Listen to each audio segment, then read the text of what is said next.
এইটো যে টেষ্টি কিটচেনলৈ স্বাগত জনাই আজি মই ৰেচিপি লৈ আহিছোঁ বতৰৰ ফল জলফাইৰ আচাৰ। গতিকে বতৰৰ ফল জলফাইৰ আচাৰ বনাবৰ কাৰণে মই কি কৰিছোঁ, 1 কেজি জলফাই কিনি আনিছোঁ আৰু এইখিনি ধুই পখালি সুন্দৰকৈ লৈছোঁ। এতিয়া কি কৰিম, এই জলফাইখিনি চচপেন এটাত পানী দিম আৰু 3 মিনিট সময় গেছটো জ্বলাই উতলিবলৈ দিম। এতিয়া এইখিনি মনত ৰাখিব, এই জলফাইখিনি মই সিজিবলৈ যোৱাৰ আগতে কোনো ধৰণৰ কটা নাই, জলফাইখিনি গোটাই গোটাই সুন্দৰকৈ কেৱল ধুইহে লৈছোঁ। কিয়নো এতিয়া যদি এইটো উকিয়াই লৈ পেলাই সিজাওঁ তেতিয়াহ'লে জলফাইৰ টেঙাটো পানীত ওলাই গুচি যাব। গতিকে মইতো উকিওৱা নাই, কেৱল গোটাই গোটাই লৈছোঁ। এতিয়া পানীত সিজাই ল'ম আৰু 3 মিনিট সিজোৱাৰ পিছত কি কৰিম, পানীটো সম্পূৰ্ণ চেকি নিম, দি পেলাই প্ৰতিটো জলফাই সুন্দৰকৈ উকিয়াই ল'ম, দীঘল দীঘল কেনেকৈ উকিয়াই ল'ম। লৈ পেলাই মই দুটা টান ৰ'দত লৰাই বগৰাই সুন্দৰকৈ শুকাবলৈ দিম। তাৰপিছত কি কৰোঁ চাবৰ কাৰণে ব'লো ভিডিঅ'টোৰ মাজলৈ সোমাই যাওঁ।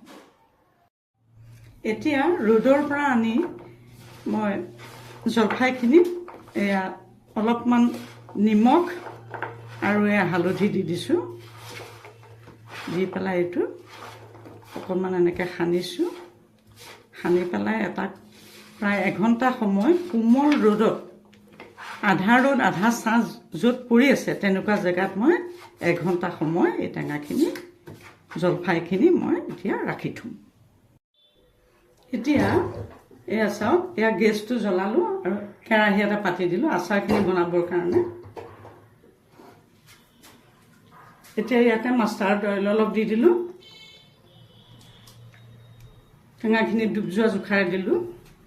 মই কি কৰিম, শুকান জলকীয়া দুটা দি দিলোঁ। তেলটো সম্পূৰ্ণকৈ এতিয়া পকিবলৈ দিম, পূৰা গৰম হ'বলৈ দিম। ইতিমধ্যে তেলটো গৰম হৈছে। ইয়াতে মই এয়া 5 ফোৰণ কেইটামান পেলাই দিছোঁ। এয়া 5 ফোৰণ কেইটামান দিলোঁ আৰু কেইটামান এয়া ধনিয়া গোটা গুটি, ধনিয়া পাউডাৰৰ গোটা গুটিটো দিছোঁ। তাৰপিছতে এয়া কেইটামান জীয়া গুটি দি দিলোঁ। দি পেলাই মই গেছটো এয়া চাওঁ, গেছটো অফ কৰি দিলোঁ। ইয়াতে অলপ নিমখ দিলোঁ, নিমখ কমকৈ দিছোঁ, আগতেও দিয়া আছে টেঙা, গতিকে নিমখটো অলপ কমকৈ দিলোঁ।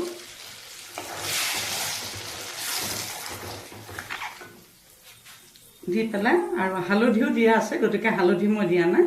এতিয়া এই গৰম তেলতে টেঙাখিনি জলফাইখিনি পেলাই দিলোঁ। ইতিমধ্যে এইখিনি আৰু এটা লৰাই দিলোঁ। দি পেলাই ইয়াতে কি কৰিম, ইয়াতে অকণমান জলকীয়া গুড়ি অলপমান ইয়াত ছটিয়াই দিলোঁ, ঘৰতে পিচি লোৱা আছিলে। এয়া জীৰা গুড়ি কেইটামান দিলোঁ ছটিয়াই। এইটো কোনো নিৰ্দিষ্ট পৰিমাণ নাই, এটা আন্দাজত নিজৰ জোখমতে ল'লে হ'ল। এয়া জালুক কেইটামান দিলোঁ। দি পেলাই এতিয়া এইটো কেৱল অকণমান লৰাই দিলোঁ। দি পেলাই এইটো সমস্ত ঠাণ্ডা নোহোৱালৈকে ৰাখি থ'ম। আৰু ইয়াতে ভোট জলকীয়া দুটা সুন্দৰকৈ কাটি দি কেইদিনমান ৰ'দত, পহিলা প্ৰায় 7 দিনমান ৰ'দত দিম। তাৰপিছতে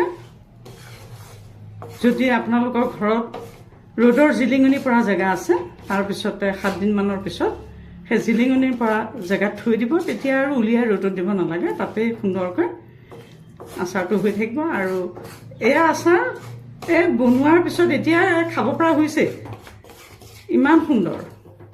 কোমলিলে বেছি ভাল হ'ব, হ'লেও এতিয়া খাব পাৰিব। গতিকে এই সুন্দৰ ৰেচিপিটো আপোনালোকে বনাই খাব। আৰু এটি নতুন ৰেচিপি লৈ অহাৰ কাৰণে প্ৰতিশ্ৰুতি দিলোঁ। আজিলৈ ইমানতে সামৰিলোঁ।